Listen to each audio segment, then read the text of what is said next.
دا د ما آخري پیغام ده ورته چې علیپور ته او محقق او خلیلي ته چې پام وکړئ چې د کوچیانو په خلاف باندې یو قدم هم پورته نه کوي. که پورته هم که موږ دا وړتیا لرو انشاءالله له ډېر سخت انجام سره به مخ شئ او کېدای شي تاسې بامیان هم له لاسه ورکړئ، ټولې سیمې له لاسه ورکړئ.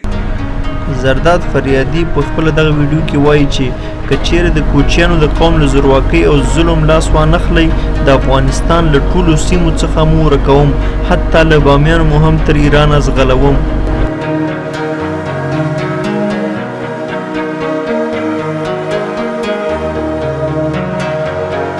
بلخوا د حزب اسلامي مشر ګلبدین حکمتیار وایي یوازې هغه مهال د سولې په پروسه کې اشتراک کوو چې حزب اسلامي د حکومت د رسمي اپوزیسیون په حیث ومنل شي او ډاډه شي چې د سولې پروسې نتیجه ته رسیږي.